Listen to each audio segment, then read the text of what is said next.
Good morning, my loves. Happy Tuesday? That's a question mark there. It's not a happy Tuesday here. If you've been following for a while, you're very familiar with Finn the Wonder Cat, and he isn't doing real well. He had a lot of problems around the 4th of July. He started having seizures during the fireworks, and I hear that a lot, day and night, all night. Talked to the vet yesterday morning. She's coming out again today. It is her opinion. And before I say this, let me back up a little bit. When I found Finn, the day I got him, the day I rescued him, I live in an apartment complex in Arizona. It was 116 degrees. I had walked over to get my mail. I drove over, actually, because it was so hot. I just got off work. Drove over to get my mail. And there's this little black and white cat laying in the grass crying. Looked to be maybe a year, 2 years old. We don't know for sure. And this asshole wearing steel-toed boots walks over and starts kicking him in the head, hard as he could. That is not a wise thing to do around me. So dealt with the guy, scooped the cat up, went to the leasing office. What's the story with the cat? They said, yeah, somebody left him here a few months ago and just moved. Well, who's feeding and watering him? No idea. A cat, 116 degrees, being abused. Okay, I'm taking the cat. Brought him home. He slept. He slept long and he slept hard. He was exhausted and scared. He knew he was safe. Called the vet. My vet is a mobile vet. She makes house calls, thank goodness. And he was all peeled up. I mean, that boy was beat up. More around his face and head than anywhere else. So we had a discussion at that time about head trauma and brain injuries, especially being the guy I saw kicking him in the head. Just keep an eye on him, keep track of what's going on. You're a nurse, you know how to deal with head injuries, which is true. So here we are a year later. Finn is essentially blind in one eye. He's having seizures now. He's incontinent, which means he can't control his bladder sometimes. And no, I do not get mad. He has what is considered feline cognitive disorder, which is dementia. He howls all the time, day and night, loud. During the night, he may become incontinent and he will come over, wake me up to tell me. I'll be laying in bed and I will get this little tap on the cheek. He's telling me, Mommy, there's a problem. Or maybe he's scared and he just wants me to hold him, to get up out of bed, wake up, and rock him. And I know a lot of people would say, just toss his ass outside. I'm not putting up with that. Honey, there for the grace of God go I. What are you going to do if you get dementia someday and your family treats you like that? How do you want to be treated when you're sick? You can't take care of yourself. It's called karma. So fast forward to the phone call yesterday. And I spoke with her for a very long, twice actually. Finn has started chewing on his hands and his feet, or his paws, I'm sorry. His front paws and his back paws to the point they are raw and bloody, like he's trying to chew off a paw pad. She said he's having strokes. He probably has really severe head pain, and animals will chew on themselves when they're in a lot of pain. The howling is due to pain. You know, she said, listen to his heart rate. Normal is like 140 to maybe 200.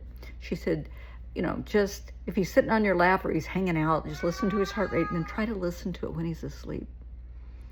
His heart rate was well over 200 when he was sleeping last night on the foot of the bed for a whole 10 minutes because I woke him up listening to his heart rate. So today she's coming out and we're going to discuss what happens next. We don't know how long he's been having these strokes, but we know that he's having strokes. People with traumatic brain injury, their brains are very delicate. Hypertension, high heart rate, along with a lot of other things, can cause strokes. Loud sounds can set off strokes. Get out of my coffee. That is the last thing that you need to drink. Yeah, he looks innocent. Get out of my coffee. Thank you. I just love this little guy to the moon and back. But he's having stroke after stroke after stroke. So now we have to discuss next steps. And I think we all know what that means. She wants to do one last-ditch effort, maybe of steroids to reduce the swelling in his brain. Okay. I don't want him to suffer, and I know that he is, because howling day and night, and this isn't the, hey baby, you know, I want to mate kind of howl. This is, yeah, day and night. There's a problem. I will keep you posted. I would appreciate prayers for Finn. This is going to be a very rough week. I have lost animals in the past. I had a cat several years ago that had lymphoma, and I had to have her euthanized when the time came. And it's very, very difficult. I am trying my best not to cry. I have done my fair share of crying. I talked to a lot of friends that have been a world of help. I know he's scared. Imagine somebody you know with dementia. They're confused. They don't know what's going on. One minute they do, the next minute they don't. They're scared. They're frightened. They're in pain. You can only see out of one eye. For all I know, he only hears out of one ear. He's a guy. He doesn't listen that much anyway. But it's an issue. And it all stems from animal abuse.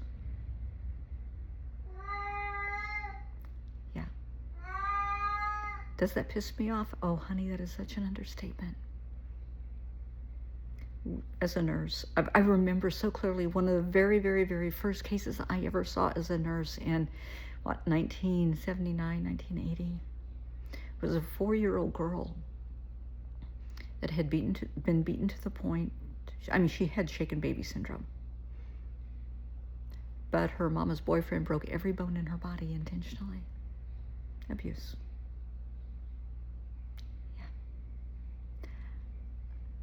I have been a victim of violence myself.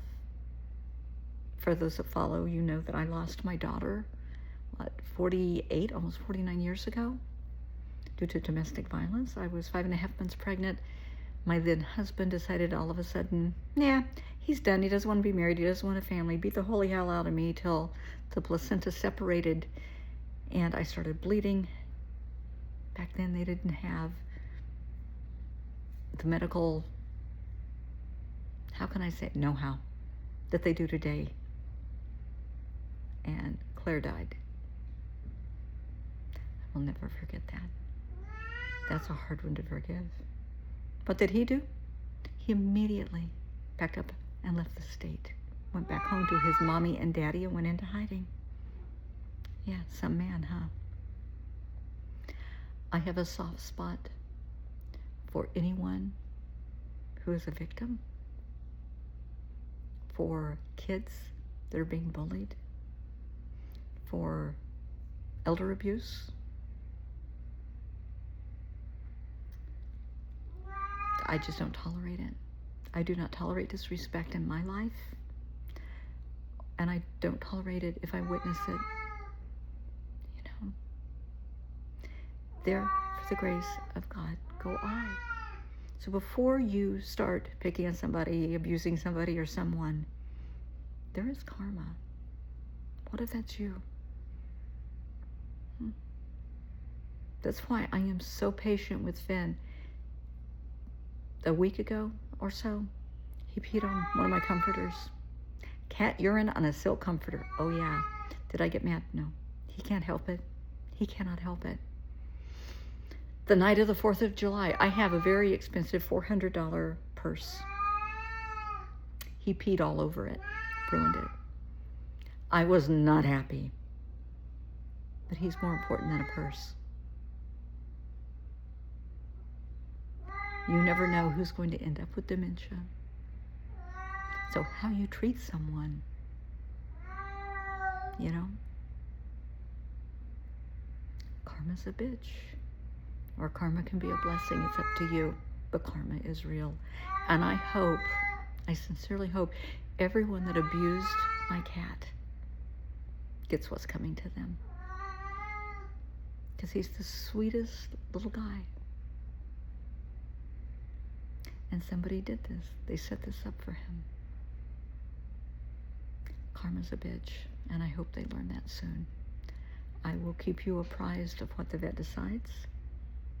I am just not in the headspace and the heart space to put him down today. I don't want him to suffer, but I want a little more time with my baby. We shall see. We shall see. Just remember, karma's a bitch.